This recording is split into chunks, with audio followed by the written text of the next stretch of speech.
Hey Jax, advising meetings are coming up, so make sure to add one of these gnarly classes to your schedule. I know I will. Want to make a splash next semester? Then join Kinesiology 1216. Alright, so what made scuba diving class a thing, or how did it come to be? It came to be by my husband as a student on campus began teaching part-time, and the students that were taking it decided that they wanted this to be an activity class in the kinesiology department, and they voted through student government to put it in the curriculum, and that's how it happened in 1981. Which part of the class do you find most interesting to teach about? I love watching a student confidence as it builds through the class, and that they may start out thinking they can't do this or they're afraid, and then by the end of the course they're like, this is easy, because you only have to be 10 years old to scuba dive.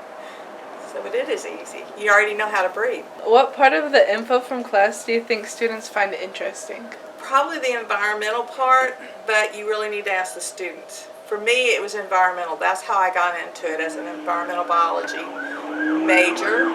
Then I used my skills in aquatic biology and learned a lot about ichthyology, the study of fish and the environment, and have really learned more underwater than I ever did in the lab. Is this class open for any major to take? Any major, all majors, and it is a resume builder.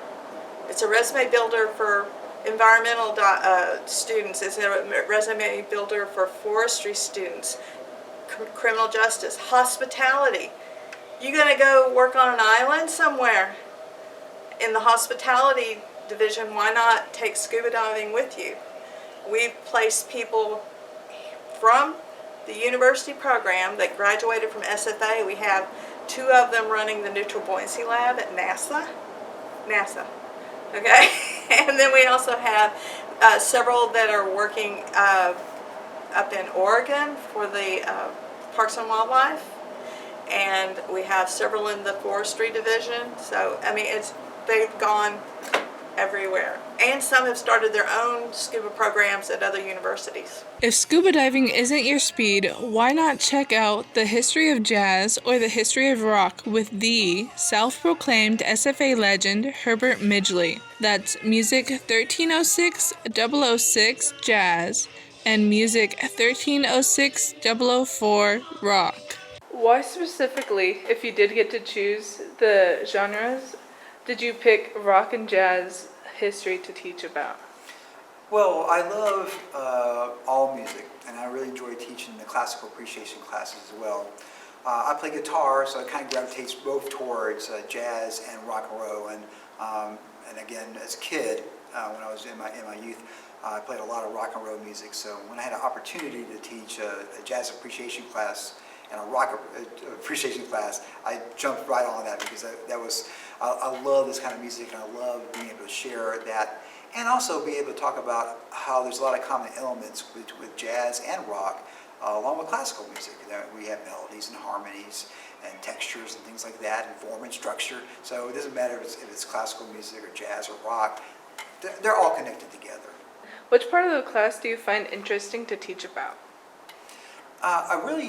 I guess the one part I really enjoy talking about is the musical elements, because that's a part that a lot of students, they know what a melody and they know what harmony is, and they probably were in elementary music at some point in their careers. So that's a common thread. It doesn't matter if it's classical, rock, jazz, or whatever. That maybe it would go through there. Then we have a good language to be able to talk about and analyze music from that point on. All right. And then what part of the information from the class do you think students find interesting? I think one of the biggest things that they find interesting is that they hear some music in the past and it relates to the music they currently are listening to. So they hear something and say, oh, that was sampled in the song here, or that's a cover. I didn't realize that song was a cover, or they did this or this sound here. Because in a lot of ways, the pioneers of rock and roll, the pioneers of jazz, were the ones that were the innovators and really influenced music from that point on. Is this class open for any major to take? This fulfills the humanities credit, the fine arts credit. So yes, all majors can take the history of rock and roll, the history of jazz, or classical appreciation classes. Reporting for the Pine Log, I'm Cinthea Martinez.